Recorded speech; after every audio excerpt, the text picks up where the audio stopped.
Hi hello నమస్తే welcome to BBR TV official మిత్రులారా. నేను మీ బీబీఆర్ రావుని.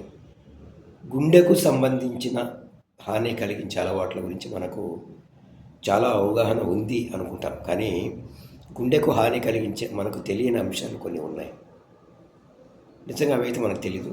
ఒకసారి చూద్దాం అవేంటో. దీర్ఘకాలం పాటు కొనసాగే కుటుంబ కలహాలు, వృత్తిపరమైన ఒత్తిళ్లు గుండెకు హాని చేస్తాయి. ఇవి నేరుగా గుండె మీద ప్రభావం కనపరచకపోయినా రక్తపోటును పెంచి పరోక్షంగా గుండెను ఒత్తిడికి లోన్చేస్తాయి. ఒత్తిడితో ధూమపానం, ఆహారం మీద వ్యామోహం లాంటి అనారోగ్యకరమైన అలవాట్లు కూడా అలవడతాయి. అంతే కదా. ఇవి కూడా గుండెకు చెడు చేసేవే. కాబట్టి ఒత్తిడి తగ్గించుకోవడం కోసం యోగా, ధ్యానం, సాధన చేయాలి. వ్యక్తిగత, వృత్తిగత ఒత్తిళ్ళు మనం తగ్గించుకుంటే బెటర్. యా.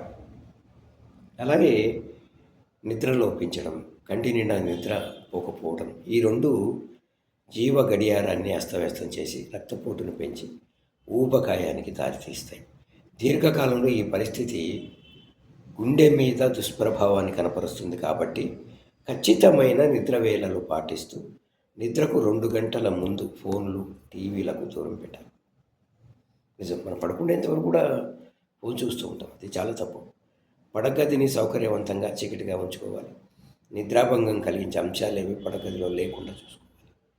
అలాగే విటమిన్ డి లోపం అధిక రక్తపోటు, ఇన్ఫ్లమేషన్కు, అంతిమంగా గుండె జబ్బులకు దారితీస్తుంది. కాబట్టి రోజుల కనీసం 15 నుంచి 30 నిమిషాల పాటైన సూర్యరశ్మికి బహిర్గతం కావాలంటే మనం ఎండలో ఉండాలి. మార్నింగ్ టైంలో ఈజీ, ఎందుకంటే మిట్ట మధ్యాహ్నం మనం ఉండలేకపోవచ్చు.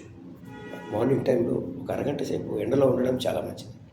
అవసరాన్ని బట్టి సప్లిమెంట్లు కూడా వాడుకోవచ్చు. ఇలా ఆరోగ్యకరమైన అలవాట్లు ఉంటే ఏమీ కాదు ఎవరికైనా. Thank you.